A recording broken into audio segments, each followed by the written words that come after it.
শীত পড়েছে আর পটল সুন্দরীকে কি আমরা দূরে ঠেলে দিতে পারি, তাই না বলো? পটল সুন্দরীকে একটু কাছে টেনে নাও না, ভালো করে জড়িয়ে নাও, দেখবে খেতে যে এত সুন্দর হবে, না ট্রাই করলে তুমিও মিস করবে। বরমশাই তো সেই রকমই 500 পটল কিনে এনে বলল, এই পটলগুলো যদি ওই ভাজার আলু দিয়ে ভাজা বা রান্না এসব করো, একটা ভাতও কিন্তু আমি মুখে দেবো না। একটু অন্য কিছু ট্রাই করো না। পটলের তো কত কি না হয়। তো ভাবলাম চলো বরমশাই যখন বলেছে তখন তো কিছু ট্রাই করতেই হবে। কি আর করি, পটলগুলো জাস্ট নিয়ে খোসাগুলো এইভাবে হালকা হালকা করে ছাড়িয়ে মাছ বরাবর একটু এইভাবে ফাটিয়ে নিলাম।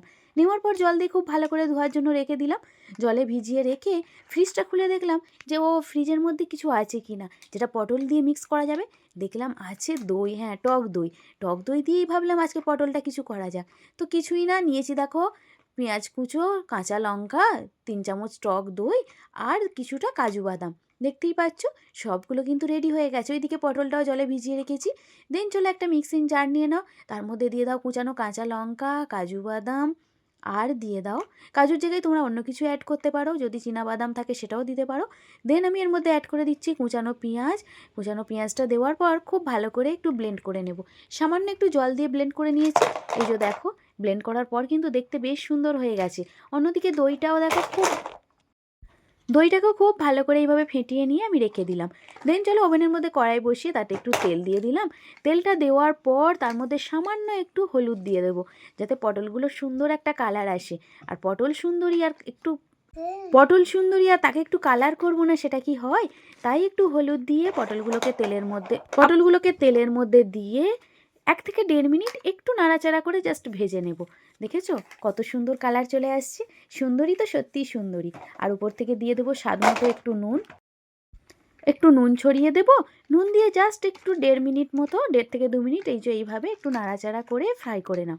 মানে পটলের যে একটা হালকা গন্ধ থাকে সেটা কিন্তু একদমই চলে যাবে এইভাবে ফ্রাই করলে। মানে পটলটা যতটা একটু ফ্রাই করে নিলে গন্ধটা থাকবে না, তাই বললাম। আরে দেখতে যদি সুন্দর হয় তাহলে যে কোনো জিনিসই কিন্তু খেতে বেশ ভালো লাগে। মানে খাওয়ার থেকে দেখার সৌন্দর্যটা আগে প্রয়োজন আমার মনে হয়। তোমারও কি তাই মনে হয়? অবশ্যই চটপট কমেন্ট করবে। দেন চলো, কথা বলতে বলতে পটলগুলো কিন্তু একদিকটা বেশ সুন্দর ফ্রাই হয়ে গেছে। কালারটা দেখেছো কত সুন্দর এসেছে, বেশ ভালো লাগছে না? আবারও একদিক দেখো সুন্দর বেশ কালার হয়ে গেছে। কিছুক্ষণ এইভাবে নাড়াচাড়া করে আমরা এটাকে কিন্তু প্লেট আউট করে নেব। মানে যতক্ষণ না একটু ফ্রাইটা ভালো হয় ততক্ষণ একটু করে নেবে। দেন চলো ওই একই কড়ার মধ্যে সামান্য আর একটু তেল বাড়িয়ে দেব। দেওয়ার পর ওর মধ্যে দিয়ে দেব গরম মশলা। তার মধ্যে দিয়েছি দেখো দারুচিনি, একটা এলাচ, একটা লবঙ্গ, সব দিয়ে একটু সুন্দর যাতে সেন্ট হয় তার জন্য, মানে খেতে একটু সৌন্দর্য হবে।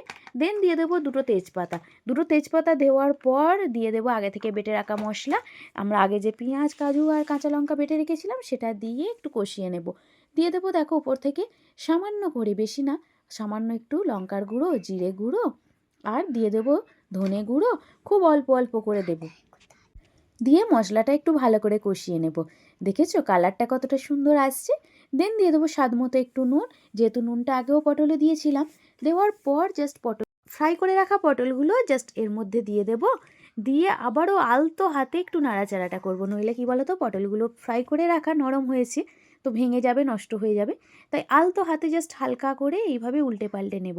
দেখো তো দেখতে কতটা সুন্দর লাগছে। সত্যিই পটল সুন্দরী বলতে পারো নামটা।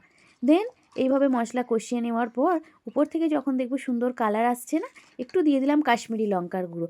কাশ্মীরি লঙ্কার গুঁড়ো দেওয়ার পর কালারটা দেখেছো আরও সুন্দর হয়ে গেছে না, বেশ অ্যাট্রাকটিভ, মানে আমার তো লোভনীয় লাগছে খুব। দেন চলো স্বাদ মতো একটু জল দেবো। তার আগে দিয়ে দেবো টক দইটা ফেটিয়ে রেখেছিলাম সেটা পুরোটাই এর মধ্যে অ্যাড করে দিলাম। মানে 3 চামচ টক দই ব্যবহার করেছি আমি এখানে। টক দইটা দেওয়ার পর কালারটা একটু চেঞ্জ হবে, মানে যে আগের রেড কালারটা ছিল সেটা চেঞ্জ হয়ে একটু হালকা কালার আসবে। দেখো বেশ মাখো মাখো ব্যাপার হচ্ছে না? দারুণ একটা জিনিস কিন্তু। গরম গরম ভাতে জিভে একদম জল চলে আসবে। দেখো দেখো দেখতে কতটা সুন্দর লাগছে। আশা করি তোমরা বুঝতে পারছো। মানে আমার তো দারুণ লেগেছে। দেখো এইভাবে একটু নাড়াচাড়া করে কিছুক্ষণ ফুটিয়ে নেওয়ার পর এর মধ্যে অ্যাড করে দেবো 2-4টে চিনির দানা। আর তার আগে দিয়েছি সামান্য একটু জল। জলের পরিমাণ খুব বেশি দেবো না। আর ঠিক নামানোর আগে দিয়ে দেবো 1 চামচ ঘি। ঘিটা দিলে একটা সুন্দর ফ্লেভার আসে, আর ঘি তো আমরা কম বেশি সকলেই পছন্দ করি। আর দিয়ে দিচ্ছি দেখো মানে কাবাব মশলাটা আরও একটু সৌন্দর্য হয়, মানে সুন্দর হয়, খেতে স্বাদ আনে। দেওয়ার পর কিছুক্ষণ ফুটিয়ে যখন গ্রেভিটা দেখবে সুন্দর একটা মাখো মাখো ব্যাপার আসছে, দেখেছো ওপরে তেল জমেছে, সেই পর্যায়ে কিন্তু ওভেনটাকে বন্ধ করে ঠান্ডা হওয়ার জন্য রেখে দিয়েছিলাম। ঠান্ডা হয়ে গেছে, জাস্ট দেখো ফাইনাল লুকটা দেখো। জানি জানি কথা বলতে বলতে আমারই তো জিভে জল আসছে, তোমারও আসবে, তো আসবেই স্বাভাবিক। দেন চলো এবার এটাকে প্লেট আউট করি, নইলে বুঝবে কি করে কতটা যে সুন্দর হয়েছে। আর প্রত্যেকটা পটল দেখেছো একদম সুন্দরভাবে আছে, একটাও কিন্তু ভেঙে যায়নি, নষ্ট হয়নি, তাই না বলো? তাই একটা একটা করেই তোমাদের সঙ্গে শেয়ার করছি। দেখেছো প্রত্যেকটার গ্রেভিটা দেখেছো কতটা স্ট্যান্ডার্ড হয়েছে, দারুণ খেতে। এরপর চলো ফাইনাল লুকটা এবার দেখো, জাস্ট দেখো, মানে বিয়েবাড়িকেও হার মানাবে। বিয়েবাড়ির দই পটল আশা করি তোমরা খেয়েছো, এইভাবে একবার বাড়িতে ট্রাই করো না, দেখবে বিয়েবাড়ির যে স্বাদ তার স্বাদ দ্বিগুণ বেড়ে যাবে বাড়িতে রান্না করলে। দেখেছো দেখতে কতটা কিউট হয়েছে, এর সঙ্গে জাস্ট গরম গরম ভাত, আর কিন্তু কিছুই প্রয়োজন হয় না, প্লেন রাইসের সঙ্গে জাস্ট জমে যাবে জমে যাবে, আর কিছু বলার নেই। দেখেই আশা করি তোমরা বুঝতে পারছো আর কিভাবে দেখাবো বা আর কিভাবে বলবো।